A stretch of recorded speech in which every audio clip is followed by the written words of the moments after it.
నమస్కారం, CCC news కి స్వాగతం. నా పేరు రవిశంకర్. వార్తల వివరాలు. రాజమండ్రి జేఎన్ రోడ్లోని వి కన్వెన్షన్ హాల్లో 11 మంది లబ్ధిదారులకు సీఎం రిలీఫ్ ఫండ్ చెక్కులను నగర ఎమ్మెల్యే ఆదిరెడ్డి శ్రీనివాస్ అందించారు. వైసీపీ ఎమ్మెల్యేలు అసెంబ్లీకి రారు కానీ ప్రతి నెల జీతాలు మాత్రం తీసుకుంటున్నారని, ప్రజా సమస్యలు పట్టని ఇలాంటి పార్టీ ఎమ్మెల్యేలు ఉండటం రాష్ట్ర ప్రజల దౌర్భాగ్యమని రాజమండ్రి సిటీ ఎమ్మెల్యే ఆదిరెడ్డి శ్రీనివాస్ ధ్వజమెత్తారు. జేఎన్ రోడ్ వి కన్వెన్షన్ హాల్లో శనివారం 11 మంది లబ్ధిదారులకు సీఎం రిలీఫ్ ఫండ్ చెక్కులను ఆయన పంపిణీ చేశారు. ఈ సందర్భంగా ఎమ్మెల్యే ఆదిరెడ్డి శ్రీనివాస్ మీడియాతో మాట్లాడుతూ, ఈ అసెంబ్లీ సమావేశాలకైనా వైసీపీ ఎమ్మెల్యేలు వస్తారని భావించామని, సమావేశాల్లో ప్రజలకు ఉపయోగపడే చాలా కీలక అంశాలు చర్చించామని చెప్పారు. కానీ జగన్తో సహా ఆ పార్టీ 11 మంది అసెంబ్లీకి డుమ్మా కొట్టారని విమర్శించారు. ప్రతిపక్ష హోదా ఇమ్మంటారు, కానీ ప్రజలే చీకొట్టి ఇవ్వని ప్రతిపక్ష హోదా ప్రభుత్వం ఎలా ఇస్తుందని ప్రశ్నించారు.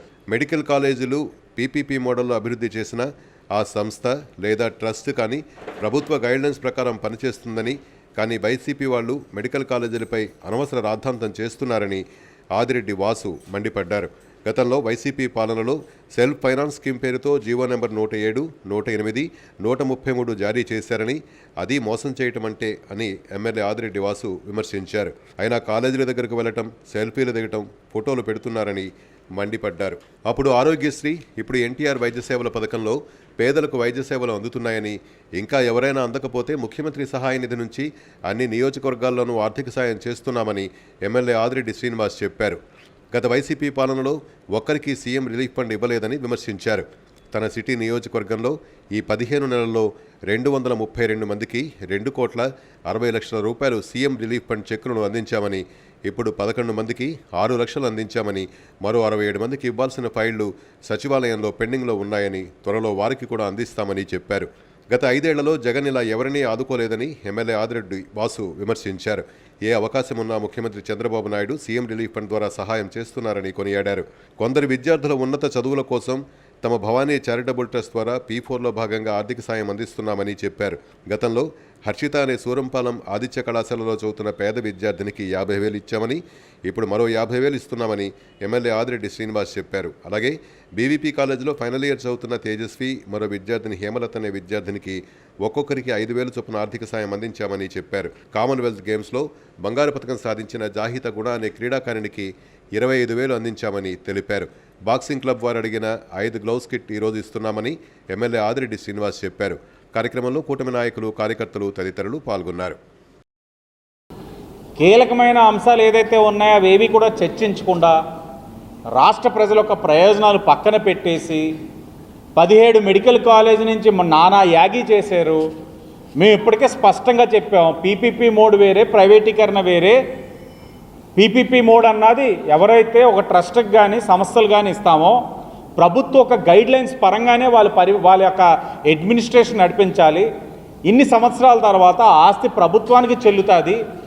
ప్రైవేటీకరణ అన్నది వేరే అంశం.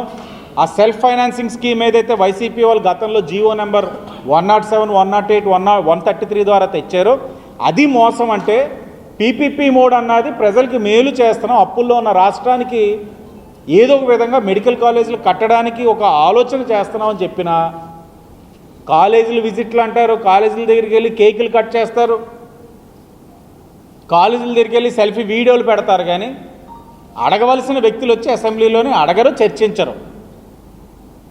దౌర్భాగ్యం ఇలాంటి పార్టీలు ఈ రోజున రాజకీయంలోని ఈరోజు ఆంధ్రప్రదేశ్ రాష్ట్రంలో ఉండడం.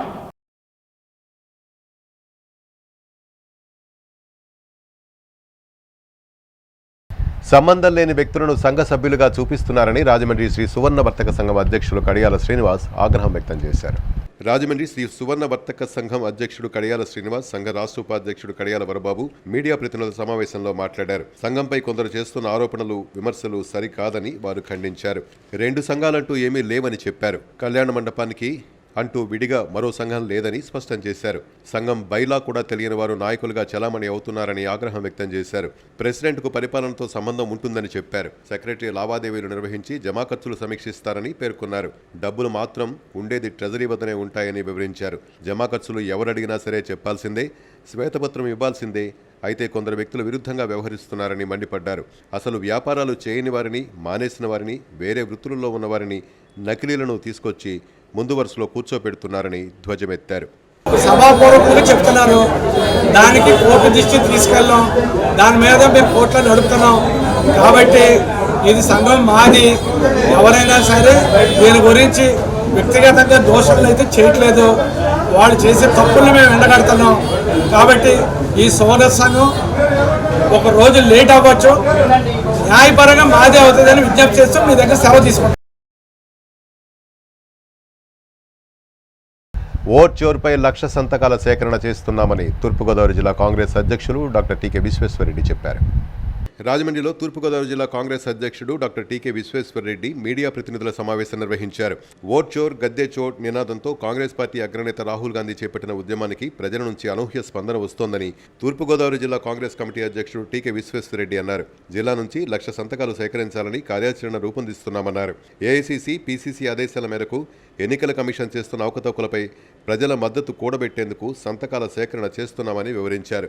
సంతకాల సేకరణ కార్యక్రమాన్ని కాంగ్రెస్ నాయకులు, కార్యకర్తలు విజయవంతం చేయాలని కోరుతూ కరపత్రాలను ఆవిష్కరించారు.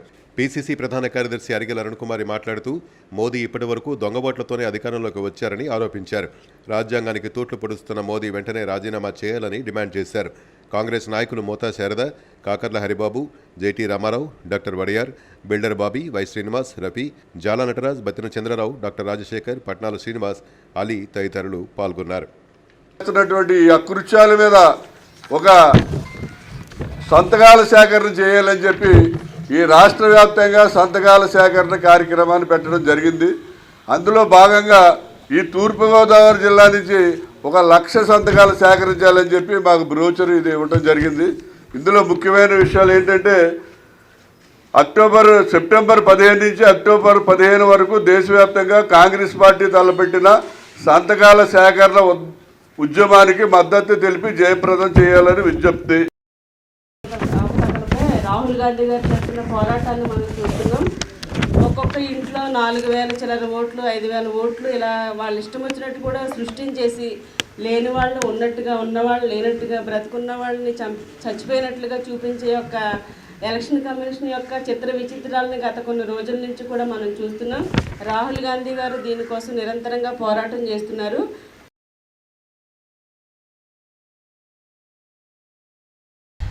రాజమండ్రి స్థానిక ఆర్ట్స్ కళాశాల సబ్ స్టేషన్ వెనుకగల 5వ division urban primary health centre వద్ద స్వస్థ నారి స్వశక్తి పరివార్ అభియాన్ కార్యక్రమాన్ని నిర్వహించారు. మహిళ ఆరోగ్యంగా ఉంటే వారి కుటుంబం ఆరోగ్యంగా ఉంటుందని, తద్వారా సమాజం మొత్తం ఆరోగ్యంగా ఉంటుందని రాజమహేంద్రవరం సిటీ శాసనసభ్యులు ఆదిరెడ్డి శ్రీనివాస్ అన్నారు. రాజమండ్రి స్థానిక ఆర్ట్స్ కళాశాల సబ్ స్టేషన్ వెనుకగల 5వ division urban primary health centre వద్ద శనివారం స్వస్థ నారి స్వశక్తి పరివార్ అభియాన్లో భాగంగా వైద్య శిబిరాన్ని నిర్వహించారు. కార్యక్రమానికి ముఖ్య అతిథిగా ఎమ్మెల్యే ఆదిరెడ్డి శ్రీనివాస్, ఎమ్మెల్సీ సోము వీర్రాజు విచ్చేశారు.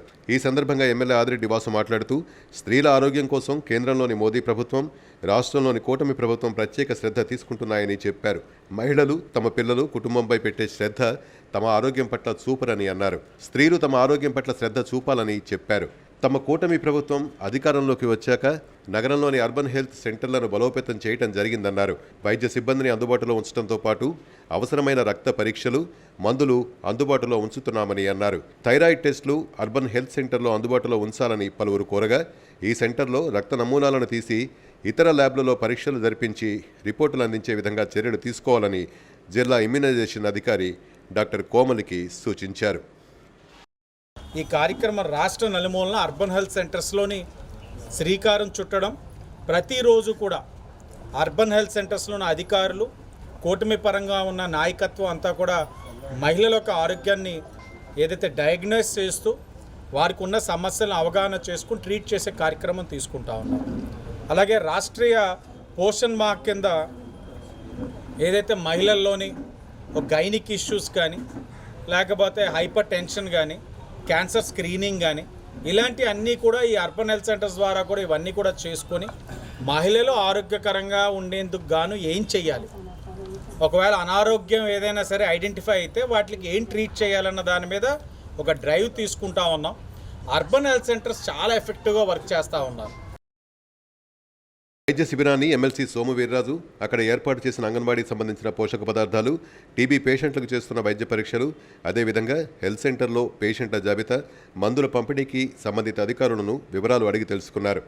ఈ సందర్భంగా సోము మాట్లాడుతూ ప్రధాని నరేంద్ర మోదీ ప్రతి ఒక్కరికి వైద్యం అందుబాటులో ఉండే విధంగా ఆయుష్మాన్ ఆరోగ్య మందిర్ అర్బన్ హెల్త్ సెంటర్లు ఏర్పాటు చేశారని, ఇందులో ఒక ఎంబీబీఎస్ డాక్టర్, ఏఎన్ఎం నర్సులు అందుబాటులో ఉంటారని, 60 రకాల వైద్య పరీక్షలు చేస్తారని, 108 రకాల మందులు ఉచితంగా అందజేస్తారని, కనుక ప్రజలు ఈ అర్బన్ హెల్త్ సెంటర్లను ఉపయోగించుకుంటూ ఇక్కడ అందించే ఉచిత వైద్య సేవలను అందరికీ తెలిసే విధంగా ప్రతి ఒక్కరూ ప్రచారం చేయాలని కోరారు.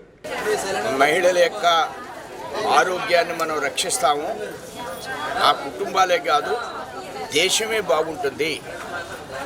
ఆ దృష్ట్యా ఈ యొక్క కార్యక్రమాన్ని స్వస్థ నారీ స్వశక్త అనేటువంటి కార్యక్రమాన్ని దేశవ్యాప్తంగా వారు ప్రవేశపెట్టారు. అది అన్ని జిల్లాల్లో కూడా ఇలాంటి కార్యక్రమాలని అర్బన్ హెల్త్ సెంటర్స్ ఏవైతే ఉన్నాయో వాటి ద్వారా కూడా నగరంలో చేస్తున్నారు. చాలా మంచి రెస్పాన్స్ ఉంది. మొన్న ధవళేశ్వరంలో కూడా ఈ కార్యక్రమాన్ని జిల్లా వ్యాప్తంగా చేపట్టడం జరిగింది. కార్యక్రమంలో అర్బన్ హెల్త్ సెంటర్ అభివృద్ధి కమిటీ చైర్మన్ హన్సూరి శ్రీనివాస్, కూటమి నాయకులు మల్ల వెంకట్రాజు, జక్కంపూడి అర్జున్, బర్ల గిరిజ, ఆరోగ్య మందిర్ డైరెక్టర్ తంగెళ్ల శ్రీనివాస్, బీజేపీ నాయకులు కాలపు సత్యసాయిరాం, నాయి బ్రాహ్మణ కార్పొరేషన్ స్టేట్ డైరెక్టర్ యానాపు యేసు తదితరులు పాల్గొన్నారు.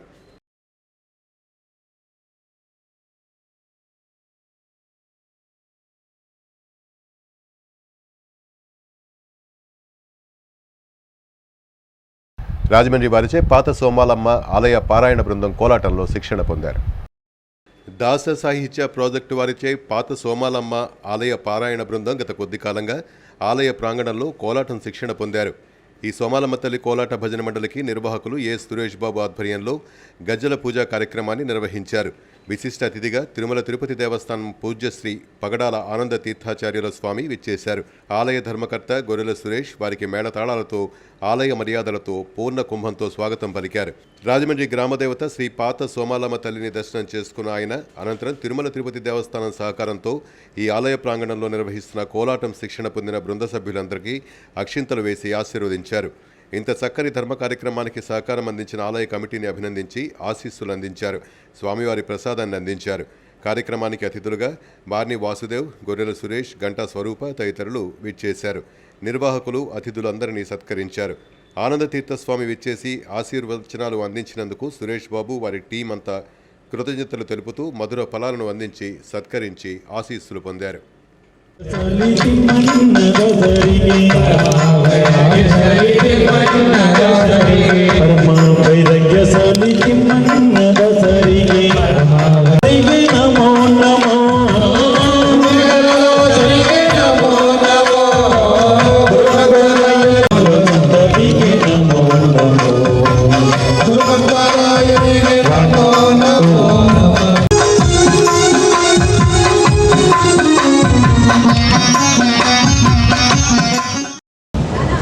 పరమాత్ముని షోడశోపచార పూజల్లో చివరికి ఏం చేస్తాము, అంత నైవేద్యమై హారతి అయిన తర్వాత మంత్రపుష్పాన్ని ఇచ్చిన తర్వాత ఛత్రం సమర్పయామి, చామరం సమర్పయామి, నృత్యం సమర్పయామి, గీతం సమర్పయామి, వాద్యం సమర్పయామి, ఇవంతా చెప్తాం. నృత్యం, దేవుని ఎదుట నృత్యం చేసేది, నాట్యం ఆడేది ఒక భగవత్ పూజ. అంటే కోలాటలు వేస్తున్నారంటే అది నృత్యంలోనే ఒక భాగము. మీరు నేర్చుకున్న కోలాట 10 మంది పేపర్లో రావాలా, వీడియోలో రావాలని చేసేది కాదు. వెంకటేశ్వర స్వామి, ఆ శ్రీకృష్ణుడు, శ్రీరాముడు ఈ సోమాలమ్మ సన్నిధిలో నేను కోలాట చేశానంటే దేవునికి ఒక పూజను సమర్పించినట్టుగా అయింది అనే భావనతో మీరు చేసినట్టయితే పరమాత్ముడు దాన్ని స్వీకరించి మీకు ఆయురారోగ్య ఐశ్వర్యములను పరమాత్ముడు కల్పిస్తారు. రాజమండ్రి ఇన్నీస్పేట మహాకాళేశ్వర ఆలయంలో ప్రత్యేక పూజలు జరిగాయి. రాజమహేంద్రవరం ఇన్నీస్పేట శ్రీ మహాకాళి సమేత శ్రీ మహాకాళేశ్వర ఆలయంలో ప్రతి నెల త్రయోదశి తిథి నాడు సకల దోష నివారణార్థం నందీశ్వరునికి అభిషేకాలు చేస్తారు. ప్రతి అమావాస్యకి, పౌర్ణమికి ముందుగా వచ్చే త్రయోదశి రోజున ప్రదోషకాలంలో ఆలయ ధర్మకర్త పట్టపగలు వెంకట్రావు పర్యవేక్షణలో ప్రదోషకాల పూజ, అభిషేకాలు జరుగుతాయి. దంపతులు భారీ సంఖ్యలో పాల్గొని పరమేశ్వరునికి, నందీశ్వరునికి అభిషేకాలు చేసుకున్నారు.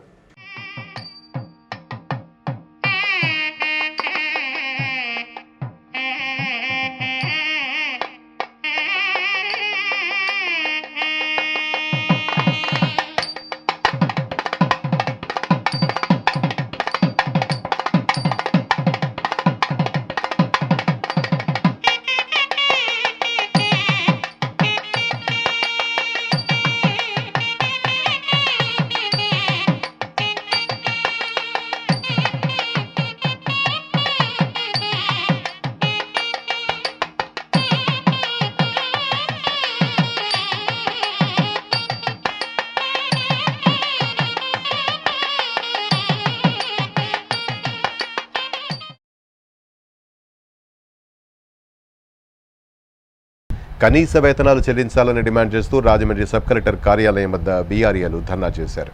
కనీస వేతనాలు చెల్లించాలని రాజమండ్రి సబ్ కలెక్టర్ కార్యాలయం వద్ద తూర్పుగోదావరి జిల్లా బీఆర్ఏలు ధర్నా చేపట్టారు. ప్లకార్డులు ప్రదర్శించి నినాదాలు చేశారు. ఈ సందర్భంగా తూర్పుగోదావరి జిల్లా బీఆర్ఏల సంఘం అధ్యక్షుడు మల్లిమొగ్గల వెంకటరమణ మాట్లాడుతూ బీఆర్ఏల ప్రధాన సమస్యల్లో ఒకటైన పే స్కేల్ను అమలు చేయాలని కోరారు. నామినీలను బీఆర్ఏలుగా నియమించాలని, అర్హులైన వారికి పదోన్నతులు కల్పించాలని కోరారు. కార్యక్రమంలో Rajahmundry division president K Rajendra Prasad, Anaparthi అధ్యక్షులు దండకడియాల సత్యనారాయణ, జిల్లా ఉపాధ్యక్షులు రాలి సుబ్బారావు, రంగంపేట మండలం అధ్యక్షులు ఐ సుబ్బారావు తదితరులు పాల్గొన్నారు. ఎంతో పని చేయించుకున్నారు. అంటే జీతం తక్కువ, పని భారం ఎక్కువ, అయినా సరే మమ్మల్ని ఎవరు కూడా గుర్తించట్లేదు. మరి చాలీ జీతాలు ఎంతగానో మేము బాధపడుతున్నాం. మరి గవర్నమెంట్ మాకు న్యాయమైన జీతం నెలకి 26,000 రూపాయలు జీతం ఇచ్చినా సరే, లేదా తమిళనాడు, తెలంగాణ, పక్క రాష్ట్రాలు ఎలాగైతే ఉన్నాయో జీతాలు అదే విధంగా పే స్కేల్ ఇవ్వాలని మేము డిమాండ్ చేస్తున్నాం. ప్రజా సమస్యల పరిష్కారమే ప్రధాన లక్ష్యమని ఇండిపెండెంట్ ఎమ్మెల్యే అభ్యర్థి పాటంశెట్టి సూర్యచంద్ర అన్నారు. న్యాయం కోసం సమస్యకు పరిష్కారం దొరక ఇబ్బందులు ఎదుర్కొంటున్న ప్రతి ఒక్కరిని ప్రజా సమస్యల పరిష్కార పర్యటన కార్యక్రమం ద్వారా ప్రతి ఇంటికి వెళ్లి వారి సమస్యలు పరిశీలించి సమస్యల పరిష్కారానికి బాధితులకు తోడుగా అండగా ఉంటూ సమాజ సేవ చేయడమే ప్రధాన లక్ష్యమని పాటంశెట్టి సూర్యచంద్ర తెలిపారు.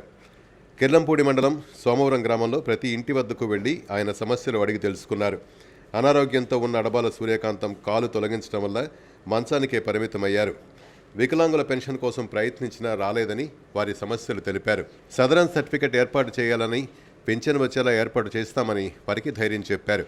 భర్త అనారోగ్యంతో 2 సంవత్సరాల క్రితం మరణించారని, నేటి వరకు పింఛన్ రాకపోవటం వల్ల కుటుంబం గడవటం ఇబ్బందిగా ఉంటుందని సలాజీ సత్యవతి ఆవేదన తెలిపారు. అధికారులకు సమస్య వివరించి పింఛన్ వచ్చే విధంగా ఏర్పాటు చేస్తానని ధైర్యం చెప్పారు. ప్రమాదంలో కన్ను కాలు కోల్పోయిన గత 10 సంవత్సరాల నుంచి పింఛన్ తీసుకుంటున్న రేపల్ల పెద్దకొండరాజులు సదరన్ సర్టిఫికెట్లో 40% ఉందని అధికారుల వద్ద నుంచి వచ్చిన నోటీసుతో పింఛన్ ఆగిపోతుందోనని ఆందోళన పడుతున్న వారి కుటుంబానికి అధికారులతో మాట్లాడి సమస్య పరిష్కరిస్తానని భరోసా ఇవ్వడం జరిగింది. అనారోగ్యంతో ఉన్న వారికి మెరుగైన వైద్యం కోసం డాక్టర్లతో మాట్లాడటం, గ్రామంలో మురికినీటి సమస్య పరిష్కారానికి ప్రయత్నం చేయటం వంటి ఎన్నో కార్యక్రమాల ద్వారా ప్రజా సమస్యల పరిష్కార పర్యటన మిత్రులు, అధికారుల సహకారంతో ముందుకు నిరంతరం సాగుతుందని పాటంశెట్టి సూర్యచంద్ర తెలిపారు. పునరాలోచించి ఇతనికి రీవెరిఫికేషన్ చేసి 1 నెల కూడా పెన్షన్ ఆగకుండా మరి ప్రభుత్వం బాధ్యత తీసుకోవాలని చెప్పి తెలియజేస్తాను. గౌరవ ముఖ్యమంత్రి శ్రీ నారా చంద్రబాబు నాయుడు గారు నిజమైన పూర్తి అర్హత ఉన్న ప్రతి ఒక్కరికి కూడా 1 నెల కూడా పెన్షన్ ఆగకుండా రావాలని చెప్పేసి మరి ప్రభుత్వం చెప్తా ఉన్నారు. ముఖ్యమంత్రి గారు కూడా చెప్తా ఉన్నారు. ఇటువంటి వాళ్ళు మనోవేదనకు గురవ్వకుండా వీరికి పెన్షన్ పునరుద్ధరించాలని చెప్పేసి మేము విజ్ఞప్తి చేస్తా ఉన్నాం. Smart Andhra foundation P4 model కింద విద్య, ఆరోగ్య సంరక్షణ, మహిళా సాధికారికతపై గణనీయంగా కృషి చేస్తున్నామని ఆనంద స్వరూప్ అద్వానీ చెప్పారు. 1,00,000 పైగా రైతు కుటుంబాలకు జీవనోపాధి కల్పిస్తోందని గర్వంగా చెప్తున్నామని ఆనంద్ స్వరూప్ అద్వానీ చెప్పారు. పరమేశు బయోటెక్ లిమిటెడ్ ప్రతిష్టాత్మకమైన AP chambers business excellence awards 2025 కార్యక్రమంలో best company of the year in food processing పురస్కారాన్ని ఆనంద్ స్వరూప్ అద్వానీ అందుకున్నారు. ఈ సందర్భంగా ఆయన మాట్లాడారు. పర్యావరణ హితానికి ప్రాధాన్యమిస్తూ MW సౌర విద్యుత్ ప్లాంట్ను ఏర్పాటు చేసిందని, స్మార్ట్ ఆంధ్ర ఫౌండేషన్ యొక్క P4 మోడల్ కింద విద్య, ఆరోగ్య సంరక్షణ, మహిళా సాధికారికతపై గణనీయంగా ఇన్వెస్ట్ చేసిందని వివరించారు. ఆంధ్రప్రదేశ్ అగ్రి ఎకనమీ వృద్ధికి తోడ్పడటంలో సంస్థకు గల నిబద్ధతకు ఈ గుర్తింపు నిదర్శనంగా నిలుస్తుందని ఆనంద్ స్వరూప్ అద్వానీ అన్నారు. Empowering over 1 lakh farmers and creating thousands of direct and indirect jobs, achieving remarkable growth from 10 crores to 770 crores in just a decade. Expanding its footprint. గ్రామాల విలీనం వివాదం కారణంగా రాజమహేంద్రవరం నగరపాలక సంస్థ ఎన్నికలు తరచూ వాయిదా పడుతున్నాయి. తాజాగా స్థానిక సంస్థల ఎన్నికలకు ఏపీ ఎన్నికల సంఘం షెడ్యూల్ జారీ చేసిన నేపథ్యంలో ఈసారైనా రాజమహేంద్రవరం కార్పొరేషన్ ఎన్నికలు నిర్వహిస్తారా లేదా అన్న అంశం చర్చనీయాంశంగా మారింది. ఇటీవల ఏపీ ఎన్నికల సంఘం స్థానిక సంస్థల ఎన్నికలకు షెడ్యూల్ విడుదల చేసింది. షెడ్యూల్ ప్రకారం వచ్చే ఏడాది జనవరిలో ఎన్నికల నిర్వహణకు నోటిఫికేషన్ జారీ చేస్తారు. షెడ్యూల్ విడుదల సందర్భంగా రాజధాని ప్రాంతాలైన తాడేపల్లి, మంగళగిరి, రాజమహేంద్రవరం, శ్రీకాకుళం తదితర చోట్ల కోర్టు వివాదాలు ఉన్నాయని ఎన్నికల కమిషన్ ప్రస్తావించడంతో రాజమహేంద్రవరం ఎన్నికల నిర్వహణపై మళ్లీ నీలిమేఘాలు కమ్ముకున్నాయి. షెడ్యూల్ ప్రకారం రాజమహేంద్రవరం పరిసర గ్రామాల్లో ఎన్నికలు నిర్వహించాలని డివిజన్ స్థాయి నాయకులు, ఆయా గ్రామ నాయకులతో పాటు ప్రజలు కూడా కోరుకుంటున్నారు. అయితే స్థానిక సంస్థల షెడ్యూల్ ప్రకారం రాజమహేంద్రవరం నగరపాలక సంస్థ ఎన్నికలు జరుగుతాయా అన్నది అనుమానంగానే ఉంది. పరిసర గ్రామాల విలీన వివాదమే ఇందుకు కారణం. దీనిపై ఆయా గ్రామాలకు చెందిన స్థానిక నాయకులు కోర్టును ఆశ్రయించడంతో ఎన్నికల నిర్వహణకు చిక్కుముడి పడింది. ఈ వివాదం దశాబ్దాల తరబడి కొనసాగడంతో తరచూ నగరపాలక సంస్థకు పరిసర గ్రామాలకు ఎన్నికలు జరగడం లేదు. మున్సిపాలిటీగా ఆవిర్భవించిన నాటి నుంచి నేటి వరకు ఇదే సమస్య కొనసాగుతోంది. తద్వారా ఆర్థిక సంఘం నిధులు విడుదల కావడం లేదు. మరోవైపు రాజమహేంద్రవరంతో పాటు గ్రామాల్లో కూడా రాజకీయ నిరుద్యోగులు కూడా పెరిగిపోతున్నారు. పురపాలక శాఖ మంత్రి పి. నారాయణ మున్సిపాలిటీల్లో గ్రామాల విలీన ప్రతిపాదనలు పక్కన పెట్టి త్వరలోనే ఎన్నికలు జరిపిస్తామని నిడదవోలులో ప్రకటించారు. ఈ విధానాన్ని రాజమహేంద్రవరానికి కూడా వర్తింపజేయాలని ఔత్సాహిక అభ్యర్థులు కోరుతున్నారు. అయితే ప్రజాప్రతినిధులు తలుచుకుంటే ఎన్నికలు నిర్వహించడం పెద్ద సమస్య కాదు. న్యాయపరమైన సమస్యలున్న గ్రామాల విలీనాన్ని పక్కన పెట్టి ఎన్నికలు నిర్వహించాలని భావిస్తే అధికార యంత్రాంగం ఇటీవల విలీనమైన లాలా చెరువు పంచాయతీ సహా వివాదరహిత డివిజన్లతో కలిపి ఎన్నికల నిర్వహణకు నెల రోజుల్లోనే అన్ని ఏర్పాట్లు చేయగలదు. న్యాయపరమైన సమస్యలను అధిగమించాలని భావిస్తే గ్రామ నాయకులను ఒప్పించి కేసును ఉపసంహరింపజేయడం కూడా వారికి పెద్ద సమస్య కాదు. గత ప్రభుత్వంలో కూడా రాజమహేంద్రవరం నగరపాలక సంస్థ ఎన్నికలపై శ్రద్ధ పెట్టకపోవడంతో కూటమి ప్రభుత్వం అధికారంలోకి వచ్చాక కూడా వైసీపీ నాయకులు ఎన్నికల డిమాండ్ వినిపించకపోవడం ఆ పార్టీ పరిస్థితిపై చర్చనీయాంశంగా మారుతోంది. మరోవైపు స్థానిక సంస్థల ఎన్నికల షెడ్యూల్ నేపథ్యంలో రాజకీయ పార్టీలో కూడా కదలిక కనిపిస్తోంది. రాజమహేంద్రవరం నగరపాలక సంస్థ ఎన్నికల నిర్వహణపై ప్రజాప్రతినిధులు దృష్టి సారిస్తున్నారు. 2027 గోదావరి పుష్కరాల్లోగా కొత్త పాలక వర్గాన్ని కొలువు తీరుస్తామని నగర ఎమ్మెల్యే ఆదిరెడ్డి వాసు స్పష్టం చేశారు. రూరల్ ఎమ్మెల్యే గోరంట్ల బుచ్చయ్య చౌదరి కూడా దీనిపై స్పందిస్తూ ఎన్నికలు జరపకపోవడం వల్ల పరిసర గ్రామాలతో పాటు రాజమహేంద్రవరం అభివృద్ధి కూడా కుంటుపడిందని, న్యాయస్థానాన్ని ఆశ్రయించిన నాయకులను ఒప్పించి విలీన గ్రామాలతో ఎన్నికలు జరిపేందుకు కృషి చేస్తానన్నారు. కూటమి నాయకులు కూడా ఎన్నికల పట్ల సానుకూలంగానే ఉన్నారు. గతంలో నగరపాలక సంస్థ విలీన గ్రామాలతో కలిపి మొత్తం 52 డివిజన్లుగా విభజించి ఎన్నికలకు అన్ని ఏర్పాట్లు చేశారు. అలాగే పాత 50 డివిజన్లతో కూడా అధికారులు ఎన్నికలకు సిద్ధంగా ఉన్నారు. ప్రజాప్రతినిధులు సూచిస్తే పాత డివిజన్లతోనూ విలీన గ్రామాలతో కలిపి కొత్త డివిజన్లతోనూ నెల రోజుల్లో ఎన్నికల ఏర్పాట్లు చేసేందుకు అధికారులు సిద్ధంగానే ఉన్నారు. కోర్టుకెక్కిన నాయకులను ఒప్పించి విలీన గ్రామాలతో ఎన్నికలు నిర్వహిస్తారా లేక పాత 50 డివిజన్లలోనే ఎన్నికలు నిర్వహిస్తారా అన్నదే చర్చనీయాంశంగా మారింది. లోకల్ బాడీ ఎలక్షన్స్ గవర్నమెంట్ 5 ఏళ్ళు పెట్టలేదు. మీరు పెట్టడానికి రెడీగా ఉన్నారా లేదు? స్థానిక సంస్థల ఎన్నికలు అన్నది చాలా కీలకమైనవి. ఎందుకంటే పరిపాలన ప్రజలకి మెరుగ్గా అందించగలిగే వ్యవస్థలో ఈ యొక్క స్థానిక సంస్థ వ్యవస్థ. బాడీ అన్నది ఉన్నట్లయితే ప్రభుత్వ యంత్రాంగం జవాబీదారం అన్నది పెరుగుతుంది. ప్రజలకి మెరుగ్గా ఆ పారిశుధ్యం కానివ్వండి లేకపోతే అభివృద్ధి కార్యక్రమాలు కానీ అందించడానికి అవకాశం ఉంటుంది. మీరు చూసినట్లయితే రాజమండ్రి సిటీ నియోజకవర్గ పరంగా లేకపోతే అర్బన్ పరిధి పరంగా గత 3 దఫాలుగా కార్పొరేషన్ అన్నది తెలుగుదేశం పార్టీ కైవసం చేసుకుంటూ వస్తూ ఉంది. ఆ కైవసం చేసుకునే ప్రక్రియతో పాటు మంచి పరిపాలన కూడా అందించుకుంటూ వచ్చింది. గత 5 సంవత్సరాలు వైఎస్ఆర్సీపీ వాళ్ళు గాల్లో అయితే నెగ్గగలిగారు కానీ రాజమండ్రి సిటీ రూరల్ శాసనసభ్యులుగా ఆనాడు ఆదిరెడ్డి భవానీ గారు, బుచ్చయ్య చౌదరి గారు నెగ్గడం జరిగింది. కాబట్టి ఎన్నికలు పెడితే మనం నెగ్గలేమేమో అని ఒక అభద్రతా భావంతో వారికి వ్యక్తిగా తెలుసు. వైసీపీ వాళ్ళు ఆనాడున్న ప్రజాప్రతినిధులు ఒక అభద్రతా భావం అన్నది వ్యక్తిగా వాళ్ళకి తెలుసు, పార్టీ పరంగా వాళ్ళకి తెలుసు. కానీ ప్రజల్లో మేకపోతు గాంభీర్యాన్ని ప్రదర్శించి వైసీపీ పెడతాదని 5 సంవత్సరాలు కాలయాపన చేశారు. గుర్తించాల్సిన అంశం ఏంటంటే ఆ కోర్టు పరంగా ఉన్న సమస్యలన్నీ కూడా వాళ్ళ మనుషులతో అయిపించి ఓ పక్కన ఎలక్షన్లు పెడతామనడం, మరో పక్కన వాళ్ళే కోర్టుకి ఎలక్షన్లు పెట్టద్దని వేయించి కోర్టులో కేసులు నడిచే కార్యక్రమాన్ని తీసుకున్నారు. కూటమి ఇప్పుడు వచ్చిన తర్వాత ఆ ఒక స్థానిక సంస్థ ఒక ప్రాముఖ్యత తెలిసిన పార్టీగా కూటమిగా ఎన్నికలు పెట్టాలన్న ఆలోచనతో ముందుకెళ్తా ఉన్నాం. లీగల్ కాంప్లికేషన్స్ ఏదైతే ఉన్నాయో వాటన్నిటిని కూడా అతి దగ్గరలోని పరిష్కరించి ఎలక్షన్ని అతి దగ్గరలో పుష్కరాల లోపే చెయ్యాలి. పుష్కరాలు కార్పొరేషన్ పాలక మండలితోటి అధికారికంగా కార్యక్రమం నిర్వహించాలన్న ఆలోచనతో కూటమి కృషి చేస్తూ ఉంది. స్థానిక సంస్థలకు ఎన్నికలు జరగాలి, లోకల్ బాడీ లీడర్స్ ఉండాలి. సమస్యల పరిష్కారం కావాలంటే స్థానిక నాయకత్వం అనేది అందుబాటులో ఉంటారు, ప్రజలకి ఇందులో ఉండాలి. రాజమహేంద్రవరంతో పాటు కొన్ని కార్పొరేషన్లు మున్సిపాలిటీలకు సంబంధించి కొన్ని కోర్టు కేసులు పెండింగ్లో ఉన్నాయి.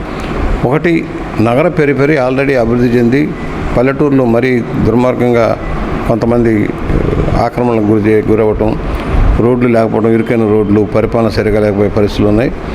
రాజమండ్రికి సంబంధించి 11 గ్రామాలను మెర్జ్ చేస్తూ ఆల్రెడీ నోటిఫికేషన్ ఇచ్చారు. గతంలో కొన్ని దూర ప్రాంతాలు తీశారు. ఇవాళ రాజమండ్రికి సంబంధించిన రూరల్ మండలం, ఎంటైర్ రూరల్ మండలం, తొర్రేడు, వెంకటనగరం, కాతేరు, కొంతమూరు, అదేవిధంగా ఒక పక్కన శాటిలైట్ సిటీ, రెండోది పిడింగొయ్య, ఉక్కంపేట, బొమ్మూరు, రాజబోలు, ధవళేశ్వరం, వేమగిరి, ఈ గ్రామాలు మెజర్ చేసేదానికి ప్రపోజల్స్ ఇచ్చారు. ఒకళ్ళు ఇద్దరు ల్యాండ్ కబ్జాదారులు అంటారు, మరొకరు వాళ్ళు కోర్టుకు వెళ్ళారు. ఆ కేసు అది శ్రద్ధ పెడితే వెకేట్ చేసుకుని అలా కలపడం మెజర్ ఆల్రెడీ ప్రాసెస్ నడిచింది. ఎలక్షన్ ప్రాసెస్ నడిచింది, వార్డు డివిజన్లు అయినాయి, ఇవాళ రిజర్వేషన్ కూడా మారుతాయి అని వర్కౌట్ చేయాలి. ఎందుకంటే నగరం 5 లక్షల జనాభా దాటిపోతుంది, నగర పెరిఫెరీ అంతా చుట్టుపక్కలకి వెళ్ళిపోతుంది. అందువల్ల నగరంలో కలిపి ఎలక్షన్ పెట్టమని మేము రిక్వెస్ట్ చేసాం. దాని వైపు ప్రయత్నాలు నడుస్తున్నాయి. కోర్టులో ఉన్న కేసును కూడా అది స్టే వేకేట్ చేయించేసి వెంటనే ప్రాసెస్లోకి వెళ్ళాలి. అన్ని మున్సిపాలిటీ పంచాయతీలు కూడా రాజమండ్రి కూడా ఎన్నికలు జరగాలి, పుష్కరాల లోపల ఎన్నికలు జరిగి లోకల్ బాడీ ఉండాలని మేము కోరుకుంటూ ఉన్నాం. గ్రామాలు కూడా విలీనం అయిపోతే అభివృద్ధి కూడా అక్కడ ఏంటంటే గ్రామాలు దగ్గరగా ఉన్నాయి కానీ మంచినీటి కటకట్లాడే పరిస్థితి వస్తూ ఉంది, ఇరుకైన రహదారులు వస్తూ ఉన్నాయి. రాజమండ్రి వాళ్ళే చాలా వరకు బయటకు వచ్చారు. రూరల్ గ్రామాలకు వచ్చిందంతా రాజమండ్రి సిటీలో నుంచి ఎంక్రోచర్స్, అబ్జెక్షనబుల్ ఎంక్రోచర్స్ అంతా బయట ఇచ్చాం. అనేక పేటలు వచ్చాయి. ఉదాహరణకి శాటిలైట్ సిటీ రావచ్చు, రాఘవేంద్ర నగర్ రావచ్చు, ఎర్రకొండ రావచ్చు, అదే సంతోష్ నగర్, భవానీపురం లాంటి అన్నీ కూడా రాజమండ్రి నుంచే వచ్చారు బయటికి. జనం అంతా ఇక్కడ వెళ్ళి హౌసింగ్ ప్రాజెక్టులు కూడా అక్కడే నడిచినాయి. 6,200 కట్టిన టిడ్కో ఇళ్ళు కూడా రూరల్లో కట్టింది, సిటీకి సంబంధించినవి వస్తాయి. అందువల్ల మెజర్ చేసి మంచినీటి సౌకర్యం, మురుగునీటి పారుదల వ్యవస్థ మెరుగుపరచాలని, పుష్కరాల వేదికగా ఒక కాన్సెప్ట్ సిటీ డెవలప్ కావాలి. పరిశ్రమలు కూడా రావాలి, పెట్టుబడులు రావాల్సిన అవసరం ఉంది. పరిశ్రమలు లేవు, ఉపాధి లేని పరిస్థితి ఉంది.